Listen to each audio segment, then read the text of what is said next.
In China, in the morning, you'll often see groups of people doing Qigong or Tai Chi exercises in a group, sometimes with music, to start their day off. And Qigong is something that's very interesting because it's an interesting combination of physical exercise, breath work, breathing exercises, and visualization. Now, I thought in this video that I would share 3 simple Qigong exercises that are unique to, or common really, to many different Qigong lineages that you can do daily for better health. Hey guys, I'm Dr. Alex Hein, author of the health book Master the Day and doctor of acupuncture and Chinese medicine. So before we jump into these 3 exercises, I put together 2 very important links right below the video. The first is if you'd like to become a patient of mine locally in Los Angeles or virtually via telemedicine, you can contact my private practice right below this video. And the second is for a free guide, which is 4 daily rituals that can potentially help you add years to your life with Chinese medicine. So those are right below the video there. Now, exercise number 1 is called Yin Yang Palms. So there are many different names for this, and it presents itself in many different Qigong lineages. Now, the first exercise basically just involves inhaling while you bring your hands up and exhaling while you bring your hands down. You're just doing a kind of rhythmic inhale, 2, 3, 4, exhale, 2, 3, 4. Inhale, 2, 3, 4, and exhale, 2, 3, 4. So that's the gist of the basic exercise. Now you can also modify it to do alternating hands. So this one looks like this. Whereas you inhale, one hand comes up, 2, 3, 4. Then the other hand comes up, 2, 3, 4. And so one hand comes up on the inhale and the other one's going down. And the other hand comes up on the inhale, 2, 3, 4. So you can either do both hands up and down to the same cadence or alternating. The second kind of Qigong is called shaking Qigong. Now, shaking Qigong is literally just that. You're shaking like you're doing a rebounder without the rebounder machine, right? The little trampoline. So what this is basically a cardiovascular exercise that's also a great lymphatic pump, right? This is the original rebounder, 2,000-year-old rebounder. Think about it like that. Obviously, good circulation and good lymphatic circulation are very important for good health, to prevent disease. So this exercise is a very simple way at home to generate circulation.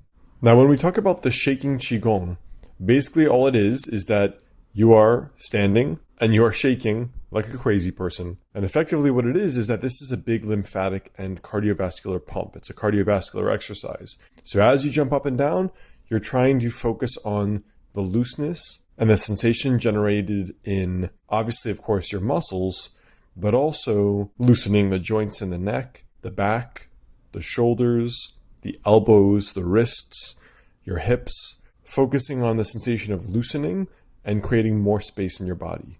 So that's really what the shaking exercise you're focusing on is, not just jumping up and down like a jumping jack, but also trying to loosen these areas of your body. Now, shaking Qigong, I would recommend at least 10 minutes, but if you're able, at least 20 minutes. And you could shake, some people shake for an hour or more actually, and it becomes a cardiovascular exercise. So shaking is the original rebounder 2,000 years ago. Exercise number 3 is called tapping.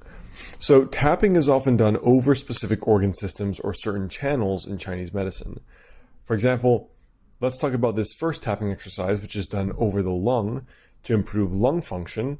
Now, one thing you might often see is that you tap over the chest, and if you have something in the lungs, you'll begin coughing. Hitting the chest is for the heart, so you can tap or use a closed fist on the chest.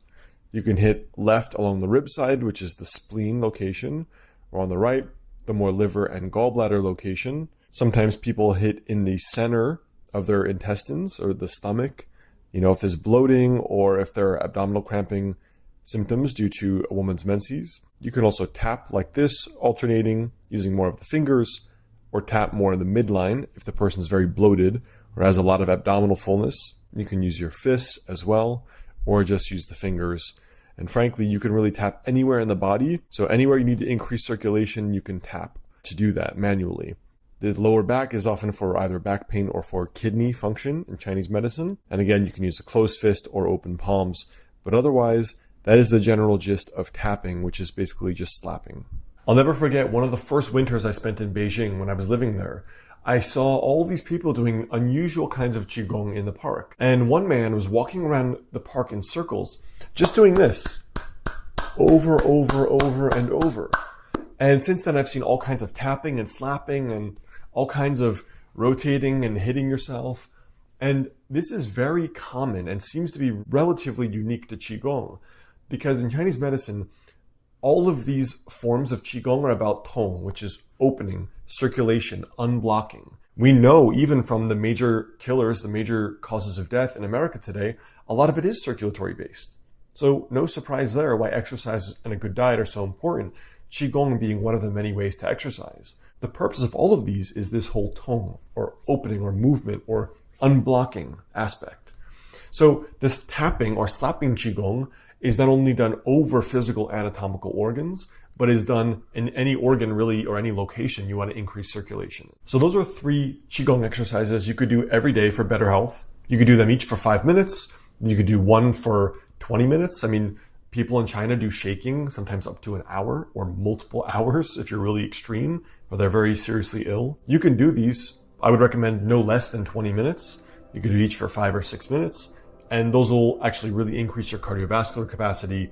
You'll have some of the similar benefits as exercise, and you'll feel a lot more calm.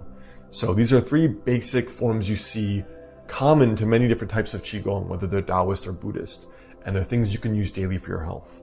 All right, guys, that's what I have for you today. Those 3 kinds of Qigong. Before you go, 2 other related videos for you right there, and I will see you soon.